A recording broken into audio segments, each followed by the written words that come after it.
D and F block के 5 ऐसे most important questions देखने वाले हैं। नीट में आने की पॉसिबिलिटी बहुत ही ज्यादा। तो एग्जाम के पॉइंट ऑफ व्यू से इंपॉर्टेंट है। फ्रेंड्स, जय श्री कृष्णा। आज हम लोग देखने वाले हैं अपना नेक्स्ट एमआईक्यू जिसका नाम है डी एंड एफ ब्लॉक।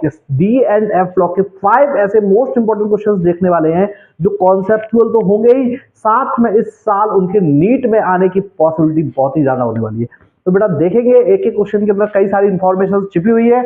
ध्यान से आपको सारे क्वेश्चंस को देखना है, उनको अटेम्प्ट करना है, उनको करने का सोल्व करना है, वीडियो को बीच बीच में पॉज करके, और बाद में फाइनली उनको अपने नोट्स में ऐड जरूर करना है।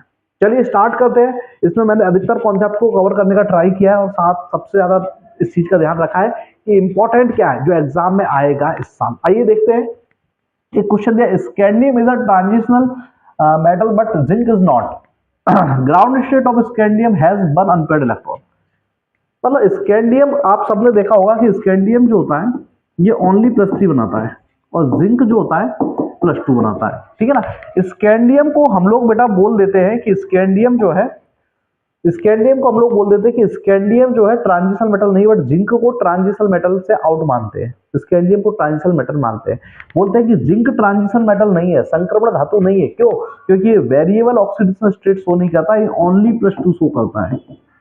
पर स्कैंडियम भी ओनली +3 शो करता है, लेकिन इसको ट्रांजिशनल मेटल मान लेते हैं। रीजन क्या है? तो रीजन ये है, जिंक में अनपेयर्ड इलेक्ट्रॉन कहीं पे भी नहीं होता, जबकि इसमें एक अनपेयर्ड इलेक्ट्रॉन होता है इसकी ग्राउंड स्टेट में। तो इसलिए स्कैंडियम को ट्रांजिशनल मेटल में काउंट करते हैं, जबकि ये भी ओनली +3 ही शो करता है। जिंक को ट्रांजिशनल मेटल में कंसीडर नहीं करते, ये भी ओनली +2 शो करता है। जिंक, कैडमियम, मरकरी, ये पूरा का पूरा ग्रुप है। इस ग्रुप के बारे में आप दो बातें जरूर याद रखेंगे। एक तो बेटा इनका कॉन्फ़िगरेशन 4s2 3d10 होता है जिंक का, तो इनका उसी हिसाब से चेंज हो जाएगा। इस ग्रुप के बारे में याद रखेंगे, इनका मेल्टिंग पॉइंट मिनिमम है। मेल्टिंग पॉइंट क्या होता है? मिनिमम। अपनी अपनी सीरीज में मेटल्स में सबसे कम मेल्टिंग पॉइंट इनका होता है, और साथ में ट्रांजिशनल मेटल नहीं है, ये वॉलेटाइल मेटल है। क्लियर है? चलिए नेक्स्ट एमआईक्यू साइड मूव करते हैं। नेक्स्ट एमआईक्यू है, विच of the following ion is more stable in aqueous solution. Aqueous solution में कौन सा आयन ज्यादा स्टेबल है? तो एक्वस सॉल्यूशन की बात कर रहे हैं। सबसे पहले आपके सामने 4 आयन दिए गए हैं, सबका कॉन्फ़िगरेशन मुझे आना चाहिए। अगर मैं बात करूं कॉन्फ़िगरेशन की, तो कॉन्फ़िगरेशन की जब मैं बात करूंगा तो सबसे पहले बेटा आता है टाइटेनियम +3। तो टाइटेनियम +3 4s2 3d2 होता है। अगर मैं +3 इसको बोलूंगा तो ये 0 हो गया और ये 1 हो गया, 3d1। ठीक है ना। इसमें बात करेंगे तो बेटा 4s2 3d3, बट इस पर बेटा +3 लगा हुआ है तो ये 0 हो गया और ये 2 हो गया, 3d2 बचेगा। क्रोमियम में बात करेंगे 4s1 3d5, +3 लगा हुआ है 0 और 5 की है 3, 3d3। एंड ऐसे ही सेम बेटा मैग्नीज में आएगा 3d4। तो सीधी सी बात है, सबसे ज्यादा स्टेबल कौन सा होने वाला है?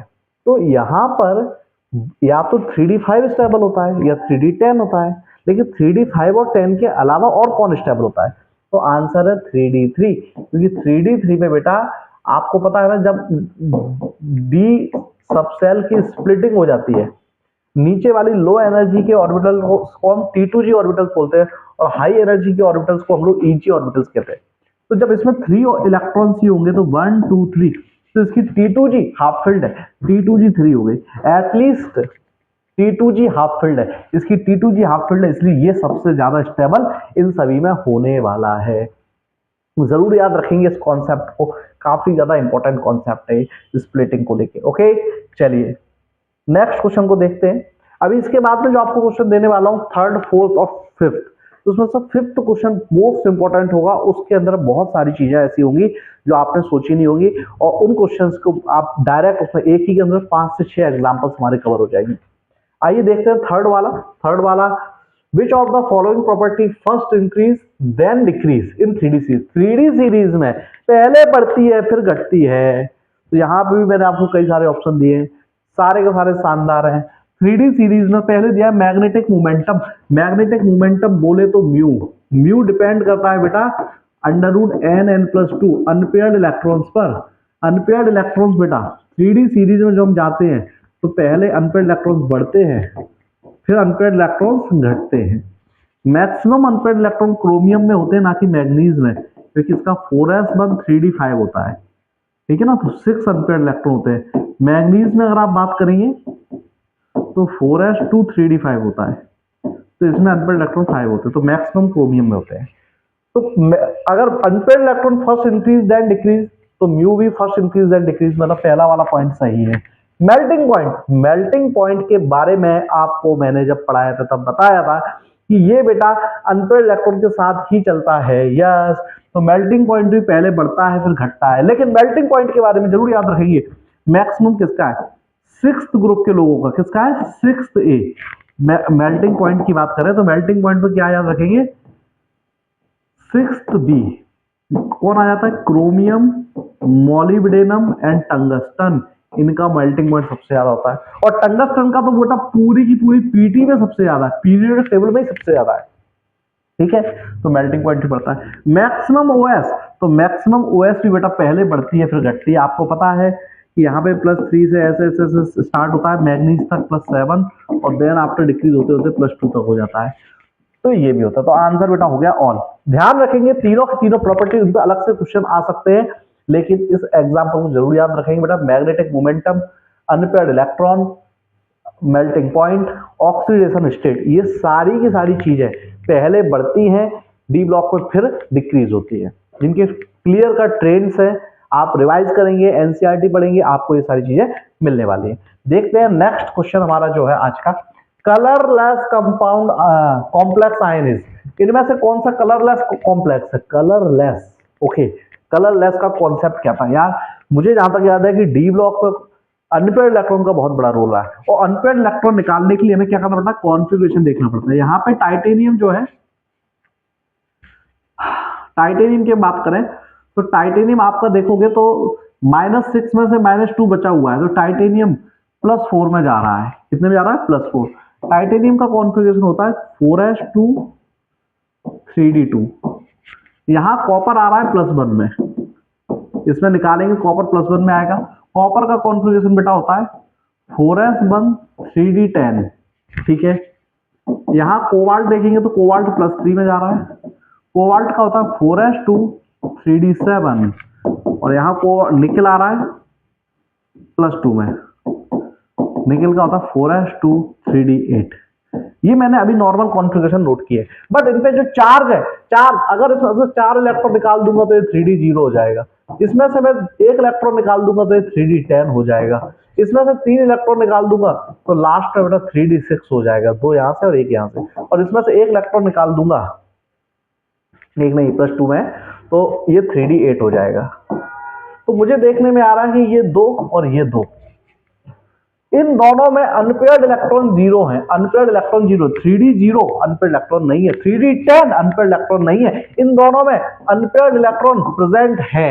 अब आप कलरलेस का बेसिक कॉन्सेप्ट समझिए बेटा, जिसमें अनपेयर्ड इलेक्ट्रॉन नहीं होते वो कलरलेस होता है, और जिसमें अनपेयर्ड इलेक्ट्रॉन होते हैं वो कलरफुल होता है। एक बेसिक कॉन्सेप्ट बेसिक लेवल पे। तो इस हिसाब से बेटा ये भी कलरफुल है और वो कलरलेस है, ये भी कलर, ये दोनों कलरलेस है और ये दोनों कलरफुल है। तो आंसर इसके दो चले जाएंगे, कलरलेस ये दोनों कंपाउंड है। याद रखेंगे बेटा इस कॉन्सेप्ट।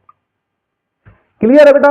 चलिए, डी ब्लॉक, कोऑर्डिनेशन केमिस्ट्री, इनमें से इसी टाइप के क्वेश्चंस बेटा जनरली पूछे जाते हैं। अब हम देख रहे हैं आज का मोस्ट इंपोर्टेंट क्वेश्चन, जिसका नाम है 5th क्वेश्चन। जरूर याद रखेंगे उस क्वेश्चन को, बहुत ही इंपॉर्टेंट है। बोल रहा है विच of the following compound is coloured and paramagnetic both. Coloured भी है और पैरामैग्नेटिक भी है, कलर्ड भी है और पैरामैग्नेटिक भी है। तो देखो सबका अलग से ध्यान रखेंगे। KMnO4 बेटा होता है डार्क पर्पल होता है, और अनपेयर्ड इलेक्ट्रॉन बेटा इसमें जो होते हैं वो 0 होते हैं। AgI जो होता है बेटा येलो होता है, और इसमें भी अनपेयर्ड इलेक्ट्रॉन 0 होते हैं। कॉपर सल्फेट जो होता है व्हाइट होता है, और इसमें अनपेयर्ड इलेक्ट्रॉन 1 होता है, ये ड्राई कॉपर सल्फेट है। जिंक सल्फेट जो होता है ये भी व्हाइट होता है, और इसमें अनपेयर्ड इलेक्ट्रॉन 0 होते हैं।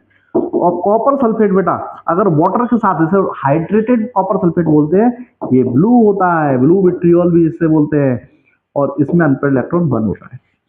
तो देखिए बेटा सीधी सीधी सी बात, कलर्ड और पैरामैग्नेटिक बोथ। तो देखो ये कलर्ड है बट पैरामैग्नेटिक नहीं है, कलर्ड है बट पैरामैग्नेटिक नहीं है, कलरलेस है बट पैरामैग्नेटिक है, कलरलेस है बट पैरामैग्नेटिक नहीं है, ये कलर्ड भी है और पैरामैग्नेटिक भी है। आंसर जाएगा फिफ्थ। देखो भैया 2 मिनट मेरी बात को समझना अच्छे से, ये पांचों के पांचों एग्जाम्पल एग्जाम के पॉइंट ऑफ व्यू से इंपॉर्टेंट है, डायरेक्ट किसी भी क्वेश्चन के ऑप्शन में प्रेजेंट हो सकते हैं, पूछा जा सकता है कलर है या नहीं, तो किसमें कौन सा कलर है और साथ में उसमें कितने अनपेड इलेक्ट्रॉन है, इस बात को आप जरूर याद रखिएगा। एक क्वेश्चन मैं आप लोगों को और दे रहा हूं MIQ 6, जो आपको आंसर मुझे देना है, उसमें मैंने बहुत ही इंपॉर्टेंट पार्ट कवर किया है। Which of the following oxoanion of chromium have oxidation state equal to group number? Chromium के ग्रुप नंबर के इक्वल ऑक्सीडेशन स्टेट किसमें है? तो ग्रुप नंबर क्रोमियम का होता है 6B। तो मतलब कि ऑक्सीडेशन स्टेट 6 किसमें है? इसमें। उसके अलावा कुछ जानकारियां याद रखें, इसको क्रोमेट बोलते हैं, ये येलो कलर का होता है, इसको डाइक्रोमेट बोलते हैं, ये ऑरेंज कलर का होता है, और बेटा ये जो होता है क्रोमियम ट्राइऑक्साइड, ये बेटा डार्क पर्पल होता है, KMnO4 के जैसा डार्क पर्पल या KMnO4 के। तो मैंने लेकिन ऑक्सीजन स्टेट नहीं बताई, ये आंसर आप मुझे देंगे, ये भी इंपॉर्टेंट क्वेश्चन है। देखो बेटा ये MIQ में जो क्वेश्चन दिए जा रहे हैं मोस्ट इंपॉर्टेंट है, इनको आराम से देख के खुद से थोड़ा सोल्व करना और नोट्स में ऐड करना, आपको ये हर चैप्टर के आप करना ही करना है। ओके, तो बेटा बहुत अच्छे से करो, wish you best of luck. Next MIQ भी मैं डालूंगा, एक रेडॉक्स रिएक्शन का भी आएगा, फिर मोल कॉन्सेप्ट का आएगा और केमिस्ट्री के सारे चैप्टर्स का आएगा।